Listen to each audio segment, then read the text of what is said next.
All right, everyone, we are moving into our next topic here, which is mail hygiene. This is a very popular topic.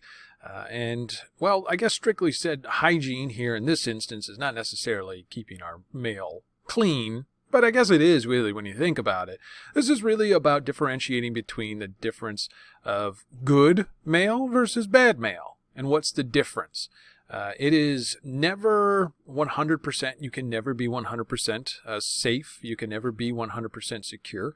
There's many things that we're going to talk about on here. And I will be completely honest with you, is that technology is not the only solution to this. So we're going to talk about that here too. And then we're going to look at what Defender for Office 365 can do inside of an organization. It's a pretty powerful tool, and there's quite a lot that we can do. But we'll get onto that in the lab. But for now, let's jump into the lecture here. So first and foremost, what is it? Well, as I said, it's a way of differentiating between the good versus the bad. What is bad? What is a bad email? Well, that's a difficult thing to truly define because junk email, yeah, we don't want that. But there's a lot of email that we actually sign up for. And I'm sure we've all done it before where you accidentally sign up or intentionally sign up and then you realize that you're getting 8 bazillion emails from this particular person or group or whatever it is. And you're like, I don't really want this anymore. I didn't sign up for it. So there's good, there's bad, and then there's very bad. So I'm going to start off with just 2 quotes here just to paint this picture for us. This is a quote here, and this is a statistic from Spam Laws. So it's an organization that essentially works with spam, as the name implies. But nearly 85% of all emails are spam. Now, again, look at what you get in your own personal life. It's really, really difficult to keep your mail clean. I know for a fact, and you've seen it before, I just have this junk Gmail account that I don't ever use for anything other than spam. That's really all it is anymore. That's all I use it for is kind of junk, spam, and then some Office 365 testing.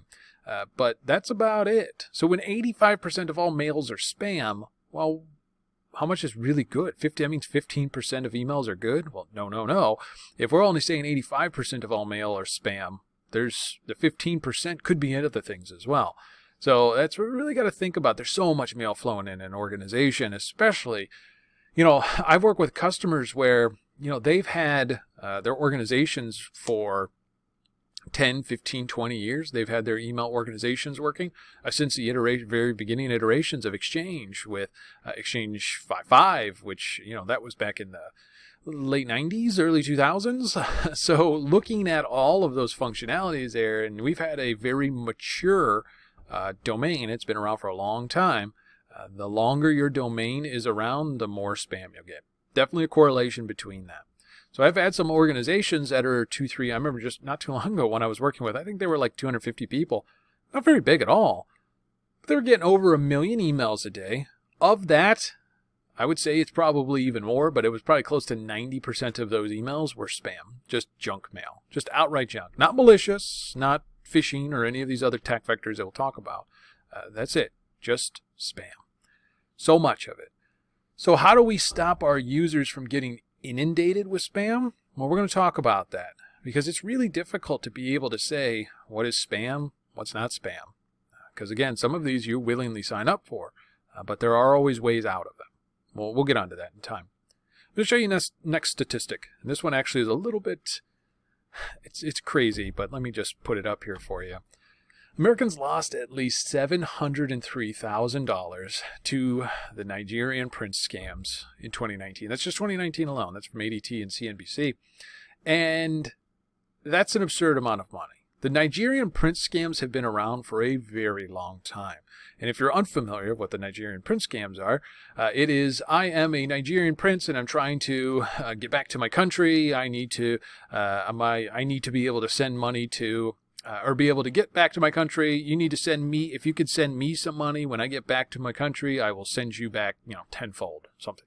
That's in a nutshell the way that Nigerian prince scams work. There are other ways, more creative ways I've seen as well. But in this instance here, 703,000. I mean, that's as of what we know. Remember, a lot of people, and here's a big thing too, is that if you've ever fallen, prey to this, most people don't admit it. And I'll be honest with you, they don't admit it. But hey, you know what? It is what it is. But again, the idea here is that in 2019, so again, I'm recording this here in 2022, so this is about 3 years ago, still almost $1 million worth of money that has been reported, the Nigerian prince scams. That's a scary thought, really, when you think about it.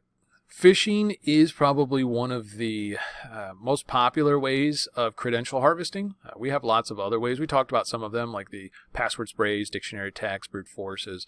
We talked about all of those already. But here in this one, we're going to talk about different types of phishing attacks, which are very, very popular. So, looking at just these two quotes on here, they paint the picture well enough for us. We have a spam problem. We have an email problem. What's the solution? There isn't one. I'll be completely honest. I'm going to throw this out here. There is no one tried and true solution. In this space, there are hundreds of different vendors that will promise different things. Each one does its own thing. Some are good, some are not so good. There are a lot of them in between. It really depends. I have some organizations that are going in all direction. Again, I work in Microsoft technologies, so I'm getting a lot of my customers who are moving from these third parties and consolidating into Microsoft Defender Suite.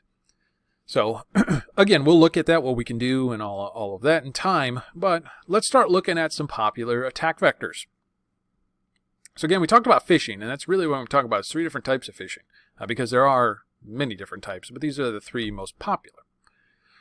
So phishing, just as its whole, if you're unfamiliar with phishing it's a PH here, but this is really just a broad attack that does not have a specific target to trick them into doing something. So again, this is the Nigerian prince type scenario, is that I'm going to send this to a large group of people. I'm going to cast out many, many different nets and many different phishing lures and everything out there. And the more I put out there, the better chance I am of getting a bite. So when I get a bite, well, then I can do something with it. Potentially reel in that big fish. That's not what we want to do.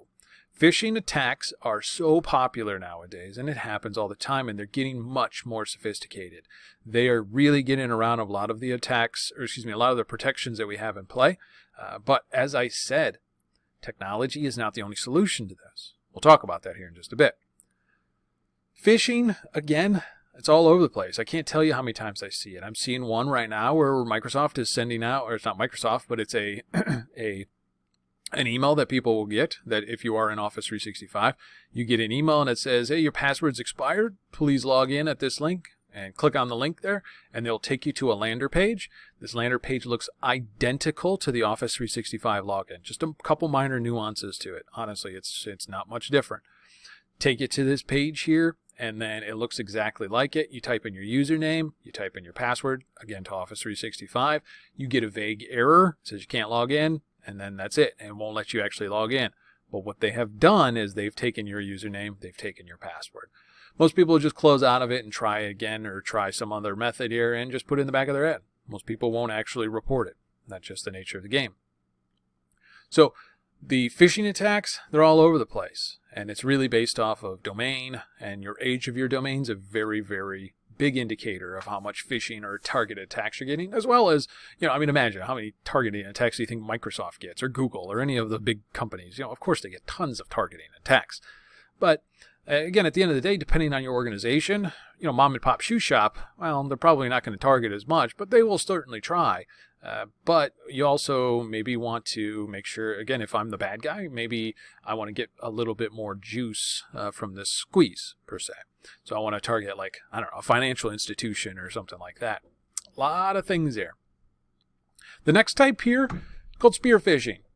So phishing is very broad, whereas spear phishing is a specialized attack that targets a specific user, okay?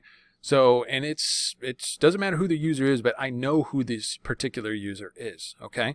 This may be somebody that this is a thing that you have to really be, aware of too, is that social media. We have a lot of information out there if we are using social media. And a lot of times, some of the questions that we ask the answers are already out there on social media. So spear phishing is I'm going to target a specific person. So I may find Sally, who is a, let's say, accountant with accounts payable for a large organization. And I am targeting Sally because I know that she has a cousin named Joe. So I'm going to impersonate Joe and ask her to potentially do some things. Or another common scenario is, this is one that we're seeing quite a lot, and it's going to kind of tie into the next one here, is that Sally gets an email from her boss saying, please pay this invoice. Her boss didn't send it, but her boss was impersonated as. That's a big deal. This is a big deal. We're going to say, Sally, please pay this invoice. And it's got an invoice on it. It's a legitimate invoice. Sally's in in accounting. She's in accounts payable. So she creates PO and ships it out. That has happened. That's actually a real life story because I just had this with an organization. I'll explain a little bit more as we go into that one there, but I just want to talk about the last one before I do, and that's around whaling. Whaling is important to understand because this is around high-ranking employees within an organization. Inside of that organization, we have people who make decisions. C-level employees, other people who make, again, high-ranking people that make decisions inside of an organization. A lot of times targeting them with different scenarios. Very similar to what I just said. I'll give you an example. This is a real-world scenario where I just was working with a customer.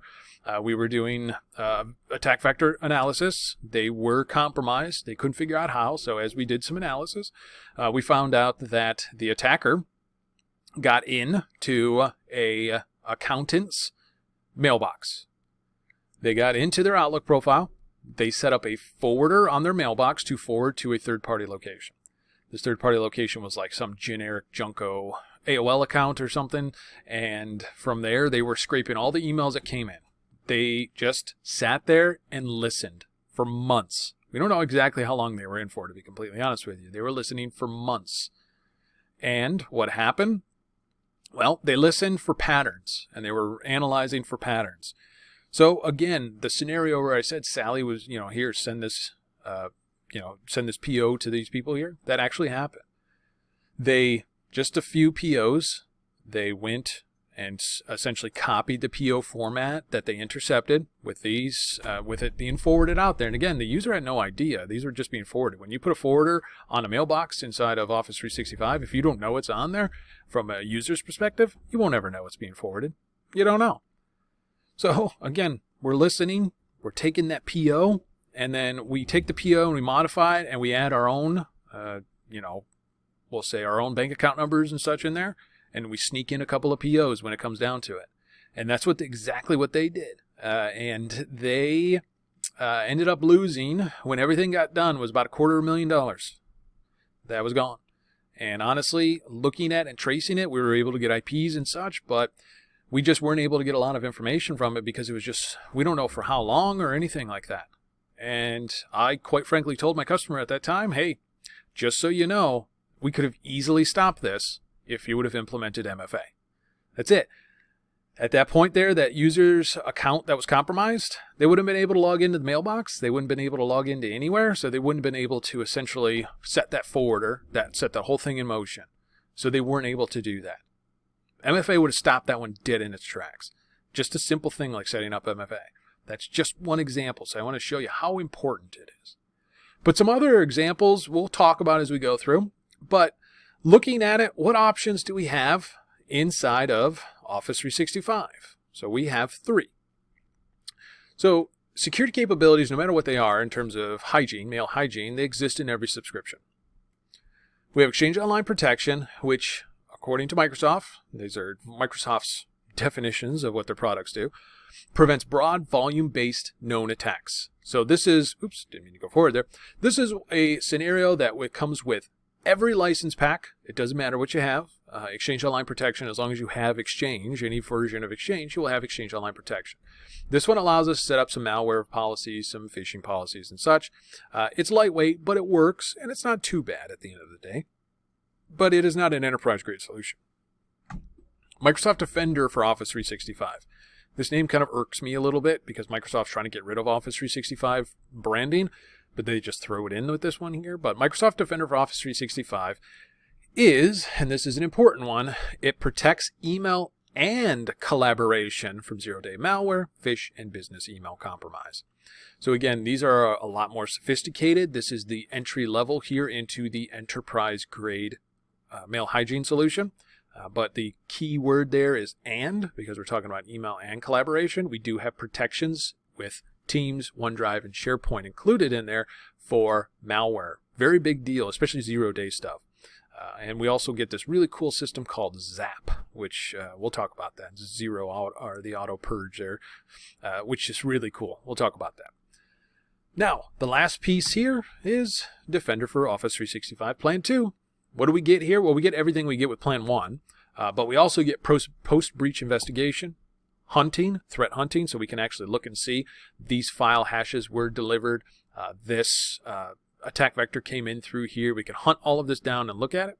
We can also respond to it as well. That's a big piece here, is that, hey, if this was we had a phishing attempt that was sent to everybody, we can look at the hash of the email or the different criteria of the email. We can manually remove it from everyone's mailbox. We have automation in there as well. So again, what we can start looking at is Microsoft has a lot of AI pieces. That's where Defender comes into play, is that Defender, Microsoft, remember, is a software company. So they have a lot of really awesome AI planned things. Remember, we're talking 6 trillion signals a day. Imagine how many emails they have going through there. We have 6 trillion people signing in. It's not individual people, of course, but we have 6 trillion a day signing in signals that are coming through the organization, the Office 365. How many emails do they have coming? So you got to really think about that. The abilities that Microsoft has is actually very important here, because there's 2 reasons. The first reason here is because of so many people using Office 365, we get to look at all tenants. So your tenant, my tenant, everybody's tenant that exists inside of Office 365, Microsoft's able to gain analytics from those based off of attack vectors. All right, this tenant or these set of tenants, they've been, we'll just say phished or attacked in some format. Okay, well, now we know what their vectors are. We know what the hashes are. We know that the methods, everything that they come in, we can now apply this to all tenants and have that type of protection on there. The second piece, and this is where Microsoft sets itself apart from other ones, and it's solely from the symbiotic relationship of how Defender works with the rest of the organization. Let me give you an example. Right now, if I have a third-party email hygiene appliance, I'm just going to throw one out there. I'm not throwing it, that's saying it's bad. I'm not saying it's good. I'm just saying it's one out there. Mimecast. This is a very common one that I'm getting, and I'm working with a lot of customers on. They have Mimecast. That's fine. Problem that we run into is that Mimecast has no integration with the rest of Office 365. It looks at email and forwards it over to Office 365 and Exchange Online. That's really all it's going to do. Yes, there are advanced features that it can do, and they do have some other, we'll say, some integrations go along with it, and that's cool. But I do not get the ability to be able to examine flow patterns, one of which was, for instance, in that example that I showed with my customer where they got in, they forward mail, we would be able to essentially be able to do a hunt around that. That hunt allows me to look at, okay, it came in here. I can see every email that was forwarded outside of the organization, and I can put together a plan of essentially where else did this leak to? Did they potentially use these to, laterally move to something else? Did this leak into OneDrive? Did this leak into Teams, SharePoint, whatever? I can look at that entirety of the picture there. Nobody else can do that because Microsoft creates the entire product. So as I said, I'm not saying that Defender is the best, and I'm not, because I don't believe that there is a best. However, Defender is a great one, and I think really that it is up there in some of the best. But that's my opinion, of course. It's just kind of like a Coke and Pepsi scenario here. Everybody has their flavor that they like, and some of them like them better than others. I can't tell you that it is better than everything else. I can't tell you that it is worse than everything else. Everybody has their own preference. So, and I also have a reference on here, which of course is down below. Now, I want to use the rest of this discussion here to talk about practices for proper hygiene. And what I mean here is mail hygiene, of course. So what we're looking at here, I just have a couple of bullet points. These are my recommendations. These are ones that I adhere to when I work with all of my customers. The first, use proper SPF, DKIM, and DMARC. What the heck are these? Well, these are DNS records that exist for our domain. SPF stands for Sender Policy Framework. It is a very important piece, and we'll look at that here in the, we'll set that up inside of our lab in the next one here. So we can set up DMARC and DKIM, but just to give you an idea, SPF allows us to say that in public DNS, I'll have a record that has IP addresses that are allowed to send, IP addresses and MX records. So what happens here in this instance is when the recipient gets that piece of mail, okay, so we make the connection to connection, these two pieces are able to talk to each other, the sender and the recipient. The recipient gets it, checks public DNS for an SPF record, and it says, SPF record, who's allowed to send? And then we look at the message header as we saw already before. We look at the message header and we say, all right, here's the sending IP addresses. Does this match what is in DNS? Now remember, I own DNS. I own my domain. Only I can edit it, as long as I have it safe, of course, and secure. Only I can edit it. So I'm hard coding and saying that these IP addresses and these domains can send from. So if somebody were to be a bad person and try to spoof me from an IP address that is not in my SPF record, the recipient server is going to look at it and say, okay, this is possible spam. That's one way of, well, designating what spam is. SPF is a very simple way of doing it, and I'll be honest with you, these three records here, I always see as problematic. Most of my customers don't actually implement these. If they do, they don't implement them correct. They're very simple, really. At the end of the day, they're not that difficult to set up, but we need to be able to look at these. So SPF is step one. Now, these aren't sequential, but I'm just saying when we're talking about at a baseline, SPF. It's the easiest one to set up. We just got to set it up. The next piece is DKIM, which is a domain keys.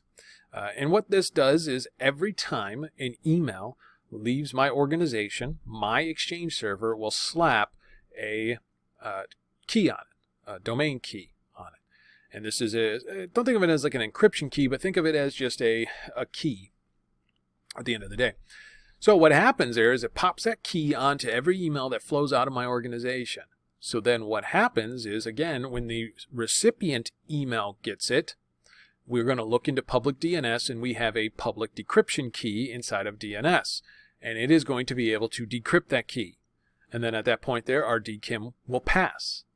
If, for instance, we are sending out, a bad person is sending it out, SPF, okay, that fails. DKIM, since we're not part of that organization, we can't slap that encryption onto all of their, excuse me, not the encryption, but the domain key onto every one of our emails. Well, it's going to fail there too. The more fails that we have with different scenarios, there's a lot of them, the higher the confidence level for spam. So again, I fail that. All right, I fail SPF. I fail DKIM. DMARC is essentially a way of doing configuration settings that get sent to you periodically. So you'll say, you know, here's our DMARC record, and you will specify a email address in there, and you will get a DMARC email, which is essentially a giant Hygiene email that says, you know, in terms of configuration settings and what other organizations think of you. That's essentially what that one is for. It's a relatively easy one, but it is an essential one to have. As I said, these are essential. So how do we set these up?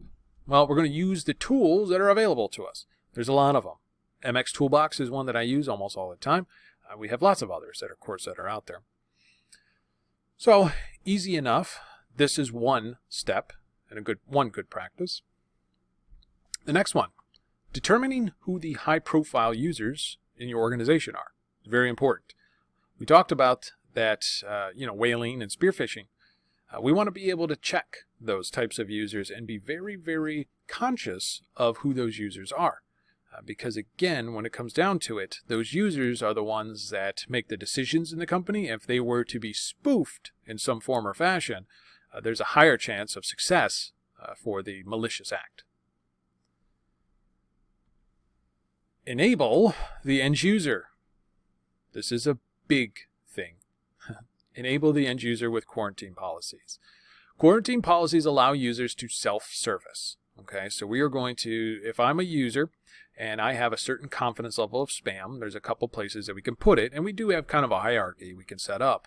The first one is to set it to the junk folder, the junk mail folder in Outlook. That's easy. Send it there, boom, that's good.